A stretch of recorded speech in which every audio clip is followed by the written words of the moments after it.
시간인데요. 첫 번째 주에는 이제 우리가 헌신해야 되는 것들을 이렇게 소개해드리고 말씀드리면서 우리가 같이 교회적으로 헌신해야 될 것들이 몇 가지 있습니다. 그 중에 하나는 공동체입니다. 이런 말씀드렸고요. 또 지난주는 이제 하나님의 말씀에 우리가 헌신하겠습니다. 이제 이런 저희가 같이 이야기 또 나누었습니다. 오늘은 그 세 번째 시간이 되겠고요. 지난주에 혹시 그 뭐죠? K-팝 보신 분 계세요? 죄송합니다. 제가 이게 뭐 저도 막 봤는데 안 나오네요. 그래서 뭐 어떻게 하겠어요. 그래서 사실은 그 우리 아이가 그 친구들이 또 뭐 그런 얘기 들으니까 친구들이 가만히 있겠어요. 그래서 우리 집에 막 와가지고 첫 번째 날은 4주 전인가요? 한 달 전에 뭐 와가지고 우리 집에 4명이 왔어요. 친구들 4명이 와가지고 아내가 막 밥 해주고 같이 보고. 근데 웬걸 안 나오잖아요. 그 다음 주 이번에는 4명에서 친구들이 둘은 떨어져 나가고 둘만 오더라고요. 안 나오죠. 그 다음 주 지난주죠. 친구 딱 한 명 왔어요. 그러니까 오늘은 저희 집에 아마 아무도 안 올 것 같아요. 우리 아이 친구들은. 그래서 여러분 만약에 같이 오셔서 보시려면 우리 집에 오셔도 됩니다. 아시겠죠? 근데 뭐 제가 뭐 저도 너무 미안하니까 보시라는 말씀 제가 어떻게 드리겠어요. 그런 말씀 제가 차마 못 드리겠는데, 참고로 오늘 방송 시간은 4시 55분이고요. 뭐 보라는 얘기 좀 안 했어요. 시간만 알려드리는 거예요. 그렇죠? 그래서 나올지 안 나올지 뭐 모르니까.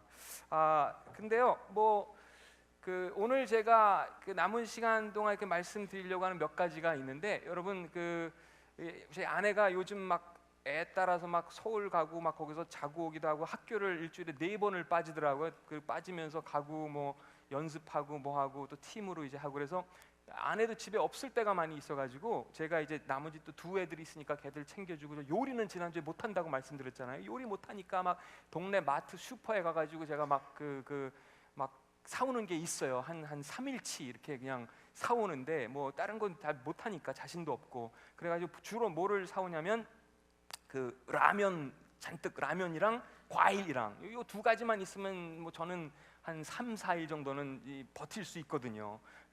어쨌든 그렇게 해가지고 제가 요 며칠 전에도 이제 마트에 가가지고 과일을 사왔습니다. 근데 오늘은 여기 사실 음식물 반입 금지라고 여기 다 붙여놨는데, 오늘만큼은 이제 제가 과일을 갖고 왔는데 여러분의 과일을 드리려고. 여러분 귤 좋아하세요? 귤 좋아하시죠? 그 귤 몇 개 가져왔고요. 바나나도 가져왔고요. 어이구 죄송합니다. 바나나. 이거 좀 드려야 되는데. 귤 좋아하시는 분 여기 나와 주실래요? 왜냐면 던지려고 그랬는데 던지면은 또 이거 또 잘못 누가 귤 좋아하시는 분 잠깐 나오세요. 귤 나와. 괜찮아? 이분 아빠가 좋아하신다고? 아빠 받으세요. 예. 죄송합니다. 감사합니다. 귤이요? 아니면 바나나요? 하나씩이요? 와, 둘 다.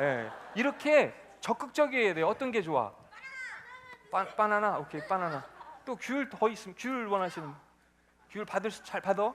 알았지? 받아요. 네, 오케이. 귤 또 있어요. 2개. 이쪽에 아무도 나오세요. 받으실래요? 받아보세요. 오, 죄송해요. 또 받으실 분 있어요? 받아보고 싶어요. 귤. 저기 어디. 나오시네. 나오시니까. 이거 아직 까면 안 돼요. 아시겠죠? 아직 까지 마시고. 왜냐면 이게 실험을 해야 되거든요. 이제 실험을 해야 되는데, 왜냐면 사람들이, 저도 이제 마트에 가고 이렇게 보면은 귤을 사죠, 뭐 바나나 사죠, 파인애플 사죠, 뭐 뭐를 사도 어떤 사람들은 이제 그런 사람이 있어요. 여러분 주변에 이런 사람은 아마 없을 수도 있지만, 제가 이제 아는 사람들 중에는 이렇게 뭐라 그러죠? 이 의구심이 진짜 이렇게 심한 사람들, 그러니까 의심이 많은 사람들이 있는 거예요. 그래서 막 실제로 귤을 사고 뭐 파인애플을 사고 뭐를 사도 이런 생각을 하는 사람들이죠. 과연 내가 이 귤을 까면은 여기에 귤이 정말 들어 있을까? 바나나를 이렇게 까보면 이 바나나, 이런 사람들이 있더라고요. 모르세요? 있어요, 그런 사람들이 가끔. 그래서 심지어는 그런 사람들을 제 생각에는 위해서 요즘은 마트에 가면은 뭐죠? 이거 미리 이렇게 썰어놓고 이런 것도 있더라고요. 다 까놓고 이렇게 그런 사람들, 의구심을 많은 사람들을 위해서 그렇게 하는 것 같아요. 그래서 지금도 귤 받고 아마 바나나 받으신 분들 중에서 어쩌면은 정말 이 밑에 이 속 안에 바나나가 들어 있을까, 뭐 귤이 있을까, 이 궁금해하실 수 있을 것 같아서 한번 이제 까보세요. 예, 이제 까보셔도 됩니다. 있어요? 그 속에 뭐가 들어 있어요? 귤 맞아요? 예, 귤 맞대요. 또 바나나 받으신 분, 예, 바나나 뭐 까봤어요? 안 까죠? 또 다른 분 어디 바나나 또 어디 있어요? 어디 안 까진데, 예, 바나나 맞아요? 예, 바나나. 그런데 또 이것도 모양만 봐가지고 모르니까 한번 직접 드셔봐야 돼요. 예, 진짜 이게 바나나인지. 맞아요? 바나나 맞고요. 또 귤 드신 분, 귤 맞아요? 예, 귤. 또 저쪽도 아직 안 드셨어요? 맞나요? 예, 이거 확인해 보는 게 중요하거든요. 왜냐하면 우리가 이렇게 보통 보면은 이렇게 예측 가능한, 뭐라 할까요? 이 자연의 질서라고 할까요? 이런 게 있는 거예요. 그러니까 우리가 귤을 이렇게 사서 그 귤을 까보면, 혹은 바나나를 사서 바나나를 까볼 때, 이게 내가 이걸 돈을 주고 사는 거잖아요, 대부분의 경우는. 근데 이 안에 뭐 내가 이게 바나나를 이렇게 까봤는데 그 속에 뭐 땅콩이 나오지 않잖아요, 그렇죠? 혹은 뭐 귤을 껍질을 이렇게 깠는데 그 속에서 뭐 다른 과일이 나오거나 그런 게 아니고, 이 자연의 어떤 그 정해진 어떤 틀, 그 어떤 질서 속에서 우리가 이렇게 예측 가능한 일들이 있는 거거든요. 그건 뭐 그거 말고 여러 가지도 있죠. 뭐 아침이 되면 해가 뜨고 밤에 또 해가 지고, 이런 자연의 현상들, 어린 아이가 생명이 태어나면 그 아이가 자라가게 되고, 이런 것들이 우리 모두 이렇게 예측할 수 있는 거거든요. 심지어는 어떤 사람들 이런 얘기도 하더라고요. 대부분의 사람들, 우리나라뿐만 아니라 그 모든 그 지역의 모든 나라들의 공통적으로 어떤 사실이 있냐면, 사람들이 3명 중에 한 사람은 못생겼다고 합니다. 못생겼다는 그런 생각을 한다는 거예요. 셋 중에 하나는. 몇 명 중에 하나요? 네, 3명 중에 하나, 셋 중에 하나. 그래서 저희가 이것도 한번 실험을 해볼게요. 이쪽 그냥 한쪽 라인만, 이쪽 라인, 요 라인, 요 라인에 계신 분들만 한번, 이거 실험입니다, 아시겠죠? 한번 먼저 자기 앉은 자리에서 왼쪽에 있는 분들을 한번 보세요. 그 자리에, 그 라인, 왼쪽. 못생겼나요? 그 사람이? 아니죠. 오른쪽에 앉은 분 한번 보세요. 못생겼나요? 그 사람? 아니죠. 그거 보세요. 셋 중에 하나잖아요. 이해되시죠? 예. 3사람 중에 하나라니까요. 예. 이거 연구 되게 많이 한 거예요. 이런 질서들이 있어요. 우리가 평소에 인식하든 않든 어떤 그런 것들이 세팅된 거죠, 말하자면. 근데 그거 외에도 뭐 여러 가지 질서들이 뭐 있거든요. 어떤 그 자연의 질서 말씀드렸지만, 그 어떤 뭐라 그러죠? 만유 인류의 법칙, 이런 것도 있어요. 그래서 뭐 예를 들어서 가령 제가 그 높은 뭐 건물 10층 뭐 이런 데서 이렇게 뛰어내리기를 해요. 뭐 이유야 어떻든. 근데 그러면은 적어도 만유 인류의 그 법칙에 의하면은 제가 이렇게 뛰어내리는데, 얘 참 괜찮은 인간인데, 얘 지금 불쌍한데, 그러면서 저를 다시 끌어올려 줄까요? 아니죠. 저는 분명히 떨어지게 될 겁니다. 죽거나 뭐 많이 심하게 다치거나, 이런 것들이 우리가 무시할 수 없는, 무시해서는 안 되는 정해진 어떤 그런 법칙이라고 말할 수 있고, 어떤 자연의 어떤 질서라고 우리가 말할 수 있겠죠. 이런 것들이 굉장히 많거든요. 그래서 그 질서가 깨지는 순간 우리는 어떤 어려움이나 문제나 고통을 겪을 수밖에 없는 이런 상황들이 벌어지는 거죠. 인간 관계도 마찬가지 아니겠어요? 하나님의 어떤 디자인이라고 할까요? 그분의 어떤 형상을 따라서 우리가 이렇게 지어졌고 만들어졌는데, 그 사람의 어떤 내면의 질서를, 우리 안에 있는 질서를 무시할 때 때로는 영혼에 금이 가기도 합니다. 그렇죠? 다치기도 합니다. 뭐 한 달 가량 됐을까요? 어느 그 40대 남성이, 뉴스 보신 분 계신지 모르겠는데, 자기 엄마를 심하게 구타합니다. 심하게 때려요. 병원에 엄마가 입원할 정도로. 근데 이유는 뭐예요? 엄마를 때린 이유가 뭐예요? 자기가 못생기게 태어났다고. 말이 안 되죠. 우리 대부분이 들을 때는 말도 안 되는 이야기예요. 근데 왜 그런 현상, 왜 그런 일이 우리 주변에서, 우리 사회에서 일어나고 있나요? 이유는 한 가지예요. 그 사람은 저는 모르지만 어쨌든 그 사람의 내면의 질서가 무너진 겁니다. 뭔가 깨진 거예요, 그 질서가. 또 어떤 사람은 이것도 최근에 있었던 일인데요. 이 사람도 40대 남성입니다. 빚이 많이 졌어요. 빚진 사람 많아요, 그렇죠? 1억이 넘는 빚을 졌는데 이거를 감당할 그 어떤 길이 안 보이니까, 갚을 방법이 안 보이니까 아내를 죽입니다. 아내를 살해해요. 아이들 둘을 죽입니다. 그리고 자신이 자살합니다. 이것도 왜 그래요? 그 사람의 어떤 내면에 있는 이 질서가 깨지는 거예요. 이런 현상들이 우리 주변에 굉장히 많이 있거든요. 그 외에도 제가 여러 가지 말씀들 드릴 수 있지만, 뭐 그게 자연의 질서든 어떤 인간 관계의 어떤 질서이든 이런 것들이 깨지면 참 곤란하고 참 어렵고, 이런 현상들을 우리는 만나게 되는 것 같습니다. 이런 것도 있죠. 누군가 나에게 이렇게 말로 상처를 우리가 주고받는 경우도 있어요. 그렇죠? 말로 한마디 말, 심지어는 이게 말을, 내가 누군가에게 말을 한마디 하면서, 또는 혹은 누군가 나한테 이렇게 말을 할 때 특별히 또 이렇게 막 비판적이고 막 이렇게 뭐라 그러죠? 이렇게 남 뭐 어떤 이거 뜯어고치기 좋아하고 막 지적질하기 좋아하고 이런 사람들이 있어요. 근데 그 사람이 건네는 말을 물론 때로는 내가 들어야 할 때가 있어요. 맞는 말, 정확할 때가 있어요.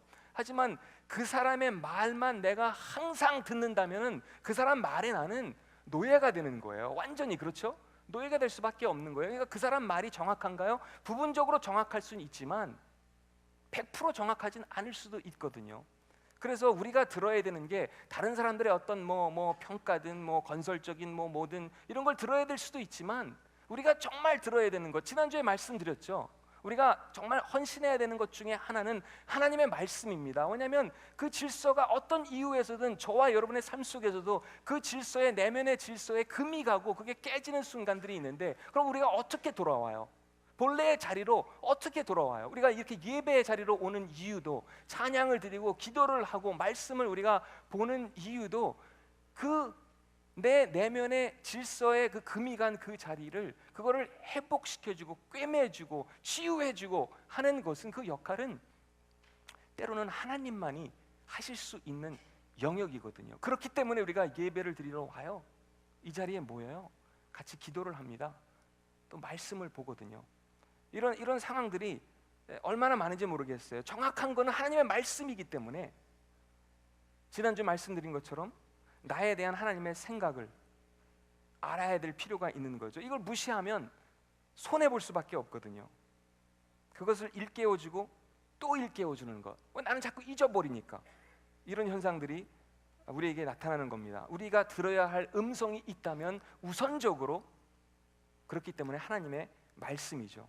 물론 쓴소리를 우리에게 하시는 경우가 있어요. 그렇죠? 우리의 가슴을 때리는 말씀을 하시는 경우도 있습니다. 하지만 위로도 하세요. 죄에 대해서 말씀하시면 거기서 돌이키는 기회도 하나님은 저와 여러분에게 주시고요, 야단치시면 소망도 주시고요, 말씀을 통해서. 그게 하나님 나라의 질서인 거예요. 그래서 우리에게 필요한 것이 또 하나님의 성품입니다. 하나님의 성품은 일관성이 있거든요. 그렇죠? 그게 우리가 구약에서든 신약에서든 하나님이 보여주시는 당신의 성품입니다. 그분은 그 질서가 깨지지 않거든요.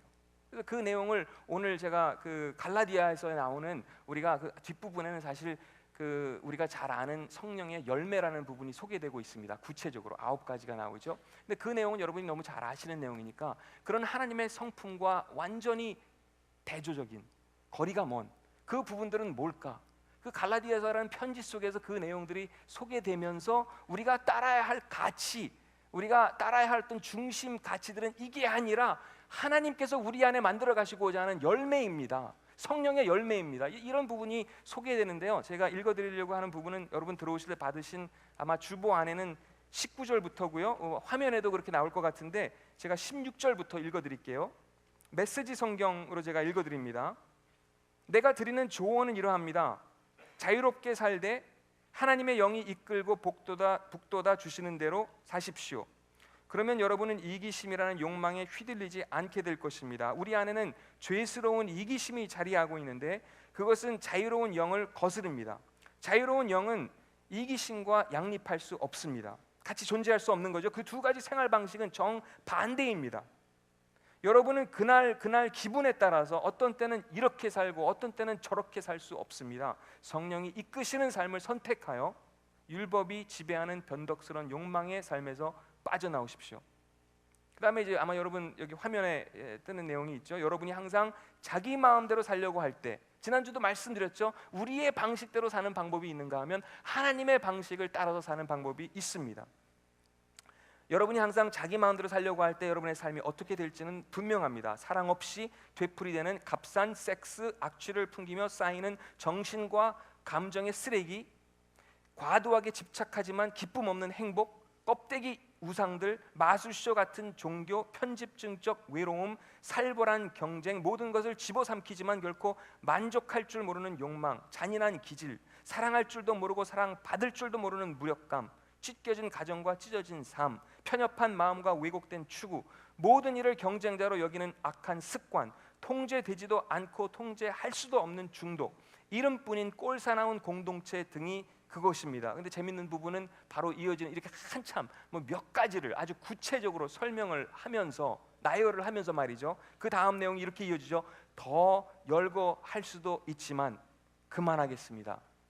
여러분도 알다시피 내가 여러분에게 경고한 것이 이번이 처음은 아닙니다. 여러분이 자신의 자유를 그런 식으로 사용하면 여러분은 하나님 나라를 상속받지 못할 것입니다. 그 다음에 나오는 단어가 아주 중요한 단어죠. 그러나 하면서 이제는 전혀 반대되는, 그것과는 지금까지 우리가 읽고 이렇게 나눈 내용들과는 전혀 다른 하나님의 성품, 그분의 질서에 대해서 소개해주고 있고 우리는 그것을 성령의 열매라고 표현합니다. 제가 아까 일부 예배 때 바나나랑 귤 이렇게 나눠드리면서 바나나라고 그랬어요. 그랬더니 어느 분이 그거 발음이 정확한 거냐고 물어보시더라고요. 그러면서 발음 정확한 거 아니었나요? 그랬더니 그분이 여기 왼쪽에 앉으셨는데 바나나 이게 맞다 그러더라고요.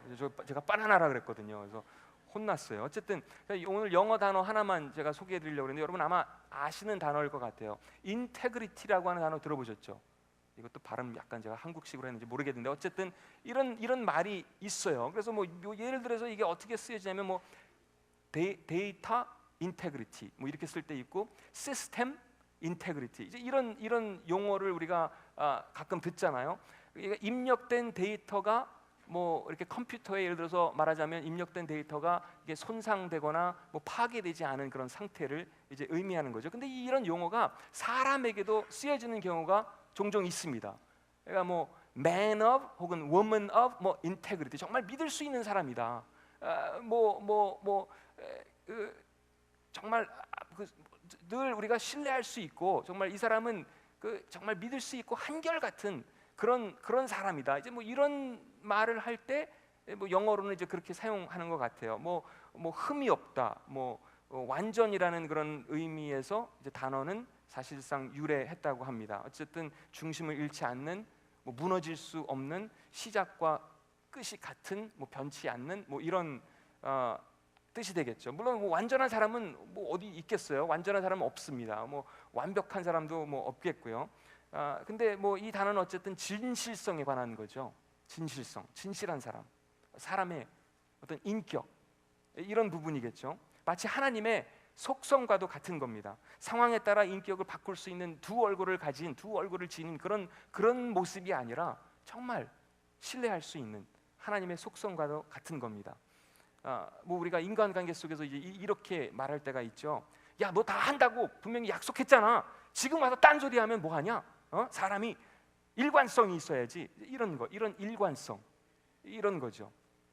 그리스도를 본받아라고 하는 책이 있어요. 토마스 아 캠피스의 책이죠. 많은 신학교에서 영성 신학의 교재로 사용하는 책 중에 하나입니다. 근데 여기서 본받는다는 개념은 흉내나 모방이 아니라 그리스도의 인격과 성품을 내가 닮기 위한, 그것을 닮기 위해서 혼신을 다하는 그런 모습이라고 할까요? 그러니까 말이나 겉모습만 모방하는 것이 아니라는 뜻이죠. 이욱은 변호사님이라는 분이 있어요. 이분이 쓴 책 중에 불신앙 고백이라고 하는 책이 있는데요. 그분 책 속에서 이런 말을 합니다. 신앙은 흉내내기가 아닙니다.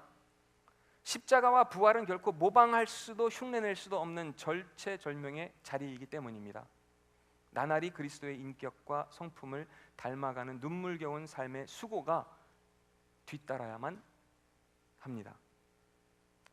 성경에 우리가 잘 아는 여러분 골리앗과 다윗의 싸움 아시죠? 근데 이 장면도 되게 흥미로운 게요. 처음에는 다윗이 그 싸움터에 나갈 수 없었어요. 그렇죠? 그냥 양치기였습니다. 그러니까 형들은 되게 많았는데 제일 막내였고요. 그러니까 뭐 지금 막 아주 그 골리앗 장군하고 뭐 이스라엘 서로 막 옥신각신하면서 막 아주 위험하고 막 살벌하고 막 이런 상황인데, 어쨌든 사실 다윗의 역할은 빵과 치즈를, 말하자면 간식을, 뭐 우리 말로 하자면 뭐 김밥이나 뭐 이런 거를 형들에게, 이제 정기적으로 형들이 막 수고하고 싸우고 전쟁터에 나가 있으니까 양치고 있다가 이제 엄마가 뭐 이렇게 형들을 위해서 도시락이나 이런 간식을 챙겨주면은 가끔 이제 그걸 이제 형들한테 배달해주는 그런 서비스를 다윗이 하고 있었거든요. 근데 그러다가 이제 궁금하니까 호기심에 그 싸움터에 가가지고 기웃거리기 시작하는데, 아무도 뭐 이 골리앗이 막 욕하고 막 하나님을 모욕하고 이러는데도, 모독하고 이러는데도 그냥 그냥 지켜만 보고 있는 거예요. 다윗이 볼 때는 이게 말도 안 되는 상황이거든요. 그래서 화가 나죠, 승질나죠. 그래가지고 왜 이걸 그냥 다들 지켜만 보고 있냐? 형들도 답답한 거예요. 그러다가 이런 얘기가 이렇게 전해지고 하다 보니까 형들도 듣게 되죠. 형들이 다윗을 보면, 야 임마, 넌 늘 그냥 어른들이 뭐 하는 일에 늘 이렇게 끼어들어가지고 그러지 말고 너 빵이하고 치즈나 우리한테 갖다 주면 되지. 다시 집에 가. 이거 양들도 또 두고 왔지. 양 그래 뭐 이런 식으로 하는 건데, 또 결국에는 다윗이 사울 왕까지 찾아가서 설득하는 그런 모습을, 그런 장면을 우리가 사무엘상에서 볼 수 있잖아요. 그렇죠? 그런 와중에서도 다윗이 뭐라고 해요? 너는 뭐 자격이 뭐 스펙이 뭐냐 했을 때 다윗이 자기 스펙을 뭐라고 하죠? 나는 곰도 죽였습니다. 사자도 죽였습니다. 하나님이 저를 그 자리에서 지켜주셨습니다. 그렇기 때문에 곰과 사자로부터 저의 생명을 지켜주신 그 여호와 하나님께서 내가 저 골리앗 장군을 이길 수 있는 힘을 주실 겁니다. 그래서 그렇게 싸우게 되죠. 근데요, 제가 그 말씀을 드리는 이유는 사실은 여기에 있어요. 형들에게도, 아니 아버지에게도, 아버지 이새에게도 다윗은 인정을 못 받았어요. 그렇죠? 인정을 못 받았어요. 사람들에게, 심지어는 나를 가장 인정해줘야 하는 그 사람에게도 인정을 못 받는 일도 가능해요. 그렇죠? 배우자가 될 수 있어요. 자녀들이 될 수 있어요. 부모가 될 수 있어요. 이런 일들이 가능하다는 거죠. 근데 그런 상황 속에서 우리는 과연 그 순간에 누구의 음성을 들을 건가? 하나님께서 주시는 그 하나님 나라의 질서가 있는데 우리가 자꾸만 다른 음성들을, 뭐 내 내면의 음성이 될 수도 있겠고요. 그걸 거기에 자꾸 꽂히게 되고 거기에 자꾸 말려들게 되고 거기에 더 집착하게 되고, 하나님이 주시는 음성인데 그걸 놓치고 그것을 잊어버리고 그걸 듣지 못하는 거예요. 제가 달리기를 좋아한다 그랬죠. 운동 삼아 뛰는 거. 뭐 마라톤은 아닌데요. 그냥 집 앞에서 이제 뛰고 걷고 뭐 이러는 걸 좋아하는데, 시간이 되면 짬이 나면 말이죠. 근데 제가 이렇게 그렇게 뛴 다음에 집에 돌아올 때 초등학교 하나 고등학교 사이로 이렇게 제가 늘상 다니는 길이 있어요. 운동한 다음에. 근데 하루는 운동 마치기 전 오는데, 집으로 이렇게 걸어오는데 그 고등학교 앞에 조그만 벤치가 있는데 여자 고등학생 둘이 그 벤치에 이렇게 앉아가지고 얘기를 하는 거예요. 근데 뭐 둘이 이렇게 소곤소곤 얘기하는 거니까 사실은 안 들리죠. 웬만하면 안 들리는 상황인데, 제가 막 지나가는 우리 집을 향해서 이렇게 가고 있는데 그 벤치를 지나가는데 한 여학생이 자기 친구한테 벤치에 앉아서, 얘는 그 친구를 뭐 얼굴을 보는 것도 아니고 완전히 얼굴은 땅에 완전히 묻힌 채 바닥을 보면서 이 한마디를 하는데, 그 한마디가 그 여자 고등학생이 자기 친구에게 건네는 그 한마디 말이 왜 저한테 그렇게 막 메가폰으로 막 들리는 것처럼 왜 이렇게 크게 그 음성이 들렸는지는 모르겠는데 이런 말을 하더라고요. 나는 할 줄 아는 것도 하나 없고 좋아하는 것도 하나도 없어. 완전히 고개가 바닥을 향한 채 그 말 한마디를 하는 거예요. 나는 할 줄 아는 것도 하나도 없고 좋아하는 것도 하나 없어. 근데요, 이제 그런 상황을 만나면 아마 대부분의 사람들은 대부분의 사람들은 말입니다. 그냥 고등학생들이 그 벤치에 앉아서 그냥 주고받는 말 그냥 지나가면 돼요. 근데 꼭 그런 상황 속에서 끼어들려고 하고 막 간섭하기 좋아하고 뭐 한마디라도 뭐 이렇게 조언하기 좋아하고 뭐 가만히 놔두지 못하는 요런 스타일의 사람들이 꼭 있어요. 그날은 제가 그랬어요. 그래가지고 그냥 운동 다 그냥 가면 되는데 그 상황 속에서 그냥 둘이 친구가 지들끼리 이렇게 주고받는 얘기인데 거기 왜 꼭 끼어들어야 돼요? 근데 그 말을 듣는 그 순간 제가 뭐 목사기 때문인지 뭔지 잘 모르겠어요. 아니면 그 아이들을 정말 우리 딸을 바라보듯이 그런 느낌이 저에게 그 순간에 이렇게 꽂혔는지 뭔지 모르겠지만 하나님이 음성을 사인을 주신 거지 그냥 지나갈래야 지나갈 수 없는 여러분 그런 상황들 만나실 때 있죠? 없으세요? 네, 그런 순간이었어요. 그래가지고 제가 진짜 우리 딸아이에게 이렇게 뭐 이렇게 하듯이 그런 마음으로 긍휼한 마음이었는지 뭐 치근한 뭔지 모르겠지만 어쨌든 그냥 지나칠 수가 없는 거예요. 그래가지고 제가 그 학생들 앞에 가가지고 그 말한 그 여학생 어깨를 붙잡고 어깨를 흔들면서 제가 야, 너 지금 뭐라 그랬어? 너 제발 정신 좀 차려. 뭐 네가 좋아하는 게 하나도 없다고? 너 정말 좋아하는 거 하나도 없어? 너 떡볶이 안 좋아해? 너 라면 안 좋아해? 너 김탄 안 좋아해? 너 좋아하는 드라마도 없어? 너 옆에 있는 친구 안 좋아해? 막 어깨를 막 흔들며 그다음에 너 할 줄 아는 게 하나도 없다고? 너 지금 말하고 있잖아. 뭐 아무나 그렇게 쉽게 말하는지 알아? 우리 엄마는 미국 사람이야. 한국말을 얼마나 어렵게 배워서 우리 말하는데 얼마나 많은 고통이 따르는지 너 아니? 근데 너는 쉽게 그렇게 막 말을 하고 있지. 너는 또 뭐 팔다리 건강해 보이지. 너 뭐 교복 입고 있는 거 보니까 너 학교 다니는 학생이지. 너 뭐 좋아하는 거 하나 없고 할 줄 아는 거 하나 없다고 이렇게 말하려고 그러다가요. 그 얘를 보니까 살짝 이 여자 고등학생이 좀 무섭게 생겼더라고요. 그래서 아무 말 못하고 그냥 지나갔어요. 근데 제가 그 얘기를 근데 정말 들었어요. 듣는 순간 너무 마음이 아프고 괴로운 거예요. 왜냐하면 제가 볼 때는 그 친구 그 내면의 어떤 아까 말씀드린 그런 질서가 또 하나님이 주시고자 하는 그 말씀을 모르는 것 같아요. 누가 그 친구한테 그 학생한테 누가 말해줄 거예요? 누가 찾아갈 거예요? 누가 그 다른 그 질서가 정말 깨지고 그 영혼에 아픔이 있고 상처가 있고 내가 정말 할 줄 아는 게 하나도 없고 좋아하는 게 하나도 없다고 생각하고 그 누구의 음성을 듣는 거예요. 그래서 진짜 눈물 나더라고요. 9시 예배 때도 이 얘기하면서 정말 울었어요. 지금은 참고 있어요. 정말 눈물 나요. 이런 것들이 우리 안에서 일어나는 현상들이거든요. 근데 제가 뭐 다윗 또 뭐 골리앗 얘기했잖아요. 다윗의 아버지 이새는 모든 아들들을 사실상 사무엘 앞으로 데리고 왔었어야 해요. 그게 맞는 거죠. 근데 말을 안 해요. 사무엘한테.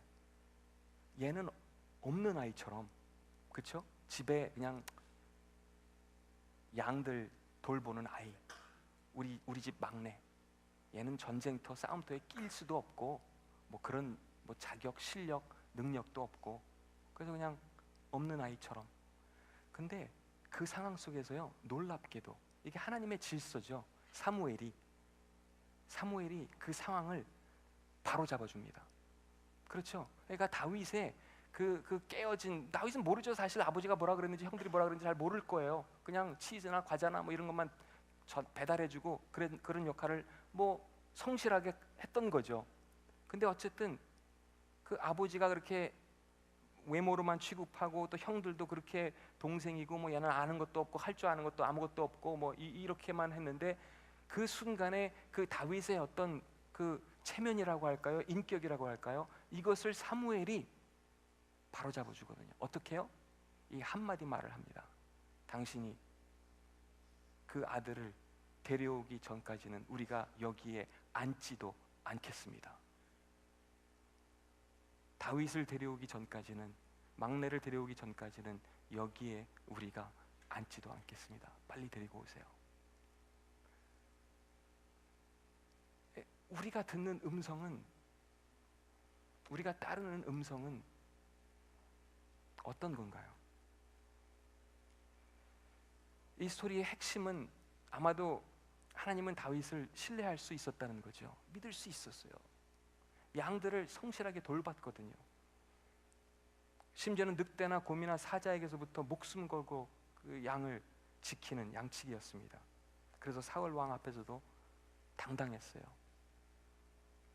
다윗은 어렸지만 성실했습니다. 그리고 무엇보다 하나님을 찾고 믿었습니다. 인격이 그런 것 아닌가요? 특별히 우리가 어려움을 만날 때, 위기의 순간에, 두려울 때 어떤 사람인지 확인할 수 있습니다. 그래서 히브리어로는 심이라고 하는 단어가 있는데요, 인격과 이름 동일하게 쓰여지는, 사용되는 용어입니다. 그 사람의 이름을 내가 들으면 인격이다, 이렇게 이해하는 거죠. 이사야서 9장 6절에 있는 말씀이 있죠. 우리에게 한 아이가 태어날 것이다. 그의 이름은 기묘자, 모사, 전능하신 하나님, 영원히 살아계신 아버지, 평화의 왕이시다. 예수님이 그런 분이잖아요. 그렇죠? 우리가 믿고 따르는 분이 이런 분이라는 겁니다. 누가복음 4장에서 마귀가, 사단이 예수님을 시험합니다. 3번, 그렇죠? 3가지 전혀 다른 그런 스토리로 예수님을 찾아와서 설득하고 작업하고 시험합니다. 첫 번째가 뭐였어요? 40일 금식하셨습니다. 얼마나 허기져요, 그렇죠? 어떻게 유혹하죠? 이 돌을 빵으로 바꿔라. 충분히 할 수 있다. 하실 수 있죠. 충분히 가능한 일입니다. 하지만 그 시험은 고통과 만족에 대한 시험이라고 할까요? 야, 너 더 이상 고통받지 마. 배고픈데 왜 그걸 참고, 왜 그걸 견디고 있어? 안 그래도 돼. 이거 그냥 단순하잖아. 이 돌을 빵으로 바꿀 수 있잖아. 그런 시험 예수님이 말씀하시죠. 무엇을 할 수 있느냐보다 더 중요한 것은 어떤 사람인가, 그거를 예수님은 아셨거든요. 적당히 타협하느냐, 아니면 하나님을 끝까지 신뢰할 것인가. 그래서 예수님이 그때 대답하기를, 사람이 떡으로만 살 것이 아니라 하나님의 입에서 나오는 말씀으로 살 것이라고 신명기 8장 3절 말씀을 인용하십니다. 그 다음에 또 힘과 혹은 지위에 대해서 그런 시험을 받게 되죠. 모든 권세와 영광이 너의 소유, 너의 차지가 될 수 있다. 이렇게 또 시험을 합니다. 나한테 딱 한 번만 절하면, 딱 한 번만, 딱 한 번만. 하지만 예수님이 또 말씀하십니다. 하나님만 경배하고 오직 그를 섬기라. 마지막으로 성전 꼭대기에 데리고 올라가죠. 거기서는 또 뭐 인기라고 할까요? 혹은 멋으로의 유혹이라고 할까요? 여기서 뛰어내려라. 여기서 뛰어내려라. 세상의 모든 영광 역시 다 마찬가지로 너의 것이 될 수 있다. 이렇게 유혹하죠. 근데 여러분 잘 아시잖아요. 사람들의 어떤 인정, 인기 이런 거 오래 갈까요? 오래 안 갈 것 같아요. 우리 아이도 노래를 하지만 제가 정말 아빠로서 기도하고 바라는 거는 겸손했으면, 그리고 사람들의 막 인정, 인기 여기에 막 쏠리지 않았으면, 그런 거예요. 근데 우리 다 그렇잖아요, 그렇죠? 또 진짜 웃기는 거는요, 몇 주 전이지? 지금 여러분 상속자들 보세요. 혹시 다 끝났죠? 20회가 금요일 날이었나요? 전 19회는 보고 20회는 제가 못 봤어요. 마지막 걸 봤어야 되는데. 근데 이걸 말씀드리는 이유는 제 아내가 출연했어요. 상속자들에. 모르셨죠? 진짜요. 저 뻥 아니에요. 상속자들 몇 회지? 15회인가? 하여튼 그 나왔는데, 물론 엑스트라죠. 엑스트라로 나왔는데 아직도 잘 안 믿으시는군요. 근데 거기 나왔는데 이게 또 웃기는 게 어떻게 나왔냐면, 나오려고 나온 게 아니라 학교에, 왜냐면 촬영을 여러 군데서 하잖아요. 미국에서도 찍고 또 서울에서도 찍고, 또 여기에 있는, 사실은요 우리 보리떡교회가 모이는, 보리떡교회가 만나는 그 학교가 있어요. 거기서 매 주말마다 내려와서 촬영을 한 거예요. 그러니까 우리 보리떡교회가요, 규모는 작지만 아주 영향력 있는 교회랍니다. 아시겠죠? 대단한 교회예요. 서울의 홍대 가까운 교회도 마찬가지고요. 규모는 작지만 그 아주 영향력 있는 그 지역, 그 청년들을 섬길 수 있는 그 문화 특구, 홍대 쪽에 있잖아요. 어쨌든 굉장히 저는 감사한 일인 것 같아요. 근데 그 상속자들 돌아가가지고, 아내가 그 시간에 보통 학교에 없는데 밤 늦은 시간에 그날따라 이제 그 새벽까지 막 촬영하고 그러더라고요. 근데 학교에 있는데 이 사람들이 촬영하는데 딱 선생님 한 사람이 필요한 거예요. 선생님 한 사람이. 근데 아무리 찾아도 뭐 선생님이 있나요? 또 밤 늦어가지고. 근데 미술실에 갔는데 미술 선생이 있는 거예요. 제 아내가. 근데 영어 하는 사람이 필요한데 하여튼 그 영어 선생은 아닌데 미술 선생이 와가지고 이제 영어로 책 읽고 뭐 이거를 부탁을 받은 거예요. 그러니까 뭐 할 수 있겠죠. 그래서 그거를 했어요. 근데 어떤 분이 교회에서 또 옆모습만 이렇게 봐가지고 긴가 아닌가 했는데 목소리가 나오니까 이거 진짜 내가 아는 우리 교회 누구 같은데 그래가지고 막 카톡이 막 오면서 우리 교회 여집사님들이 이거 혹시 지금 나오고 있는 거 맞냐고 그렇다고. 그런데 어쨌든 제 아내가 또 그런 상황 속에서는 이 두뇌 회전이 엄청 빨라요. 두뇌 회전이 빨라가지고 그 촬영진들이 이렇게 왔을 때 내가 할 수 있다. 한 가지만 들어주면은 내가 하겠다. 탄이랑 사진 찍게 해주고 영도랑 사진 찍게 해주면은 내가 기꺼이 하겠다. 뭐 그 정도는 내가 해주겠다. 뭐 이렇게 말이죠. 그쯤이야. 뭐 그 정도는. 그래가지고 저도 이거 몰랐는데 어느 날부터 보니까 진짜 우리 집에 그 액자가 왜 있는지 모르는데 큰 빈 액자가 2개가 있더라고요. 이제 알 것 같아요. 그 액자가 왜 있는지. 어쨌든 간 거예요. 거기 갔는데 그래서 웃기는 게 제 아내가 그런 스토리가 있지만 요즘 그래서 학교에서도 인기가 장난이 아니더라고요. 근데 또 얼마 전에 우리 써니 목사님은 저를 보면서 또 놀리면서 연예인이랑 사는 게 어떤 느낌인지 궁금하다나요? 참. 그래서 요즘 제 아내가 너무 뜨고 있는 것 같아서 사실은 제가 계속 일러주고 있어요. 인기는 절대 오래가는 게 아니다. 예. 성경에도 그런 거 다 나와 있어요. 그렇죠? 꽃도 시들어요. 풀도 말라버려요. 인기도 마찬가지거든요. 우리 안에 형성되어야 할 인격이 여기에 있어요. 이 3가지 유혹은 사실상 저나 여러분이 다 언제든 만날 수 있는 부분들이거든요. 그렇죠? 첫 번째 유혹은 물질적인 만족과 관련이 있다고 말씀드렸습니다. 이 순간의 만족에 급급한 거예요. 돌을 빵으로 바꾸는 것 얼마나 매력이 있어요. 그렇죠? 야, 요것만 이렇게 하면 너 조금만 이렇게 타협하면 너 완전 팔자 필 수 있는 건 몰라? 사람이 좀 융통성이 있어야지 이렇게 쫀쫀하게. 그게 뭐냐? 이렇게 말이죠.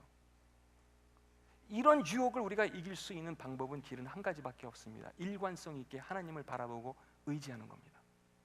그분이 내 삶의 주인 되심을 인정하는 겁니다. 두 번째 유혹은 힘과 지유에 대한 유혹이라고 그랬죠. 그 유혹을 이길 수 있는 방법은 겸손밖에 없는 것 같아요. I am nothing. 나는 하나님 앞에서 아무것도 아닙니다. 내가 우주의 중심이 아니라는 삶의 고백, 이게 요구되는 거죠. 세 번째 유혹은 멋 혹은 인기. 이 유혹을 이길 수 있는 방법은 이것도 한 가지밖에 없는 것 같아요. 관대함이라고 할까요? 남을 섬기는 그 모습. 남을 섬길 때 내가 거기에서 이런 유혹들과 시험들에서 자유할 수 있는 것 같습니다. 물질적인 만족이나 소유에 대한 집착에서 자유해지도록 힘과 지유에 대한 것, 인기와 인정에 대한 집착에서 하나님은 우리를 오늘도 자유케 하시는 분인 줄 믿습니다. 물론 지금까지 말씀드린 그런 부분들에서 완벽하게 우리가 자유해지기는 어려울 겁니다. 우리의 힘으로는, 우리의 의지로는 안 되기 때문에 하나님께서는 당신의 아들 예수 그리스도를 우리에게 보내주셨습니다. 그 십자가 사건을 우리가 바라보고 의지하면서 하나님이 원하시는 그 인격과 성품이 우리 안에서 만들어질 수 있거든요. 어느 우리 교회에 출석하시는 교수님이 저에게 다른 학교로 이게 뭐라 그러죠? 원서나 교수 임용 서류를 제출해야 되는데 추천서를 우리 교회를 딱 1년 다니셨어요. 추천서를 부탁하시면서 그래서 써드렸어요. 근데 메일을 보내주셨는데 짧으니까 제가 부분적으로만 그 메일을 소개해드리려고 합니다. 이제 저를 바라보니 그동안 1년이라는 짧지 않은 시간이 지났건만 제 모습은 별로 달라진 것이 없는 것 같습니다. 그러나 매 주일 예배가 너무 은혜롭고 기쁘고 기다려지고 눈물이 납니다. 직장인 소그룹을 통한 만남에서도 좋은 이웃이 생겨서 너무 좋고 기다려지고요. 아직 부족한 것이 너무 많다고 느껴집니다. 그래도 학생들을 바라보며 긍휼이 생겨서 마음이 어려운 학생들을 하나님 앞으로 인도하여 그들이 행복해지고 힘을 얻는 사람들이 되기를 바라는 마음으로 기도하게 된 것. 그래서 한 명의 학생이라도 마음을 어루만져주고 위로하고 격려하고자 하는 마음이 생겼다는 것. 무슨 결과가 있는 것은 아니지만 어려움이 많은 학생들이 자꾸 눈에 밟힌다는 것 등등이 제 스스로 하나님의 뜻에 조금씩 가까이 가게 된 것이 아닌가 합니다. 하나님의 성품이 내 안에 만들어지는 것을 내가 진심으로 원한다면 종교적인 흉내에서 우리는 그칠 수가 없습니다. 이분이 저에게 메일을 보내주신 그 내용처럼 제가 제대로 아직 못하고 있지만 하나님이 저에게 알려주신 그분의 보여주신 그 성품을 따라서 제가 움직이기를 원합니다. 여러분, 이런 거예요. 우리가 늘 매 순간마다 선택을 하거든요. 어떤 분은 그러더라고요. 바다를 본 사람에게는 호수가 시시하다는 거예요.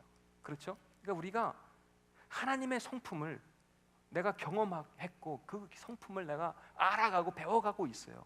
그러면 예전에 제가 읽어드린 그 갈라디아서의 5장의 앞부분에 나오는 이런 부분들은 너무 막 유치하게 보이고 이런 이쪽으로 내가 끌리려고 할 때 그건 너무 그 낮은 수준의 이런 것들 같고 어린아이 같고 거기서 어떤 질색을 느끼고 하나님이 보여주시는 하나님이 알려주시는 그 성품을 따라가고자 하는 그 마음이 하나님이 우리에게 심어주시는 마음이라고 생각합니다.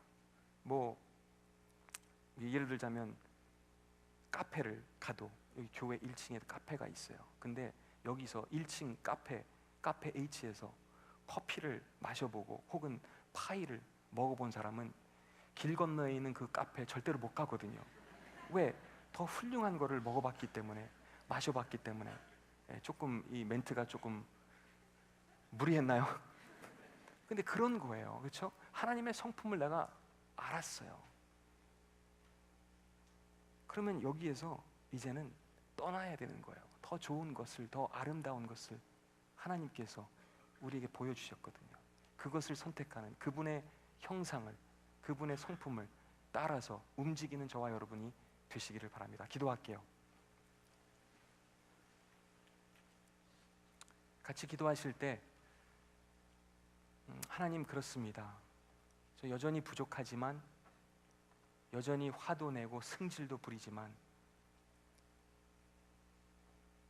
예수 그리스도께서 나를 찾아오신 그 십자가 사건을 내가 바라보고 의지할 때 하늘 아버지의 하나님의 성품을 내가 반영하는 사람이 되고 싶습니다. 가정에서든 일터에서든 학교에서든 교회에서든 어디서든 그 하나님의 마음,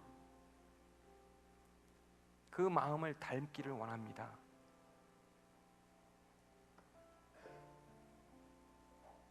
하나님 도와주세요. 함께 해주세요. 하나님의 지혜와 능력을 저에게 공급해 주세요. 이렇게 저희들 잠깐 같이 기도하실까요? 함께 기도하겠습니다.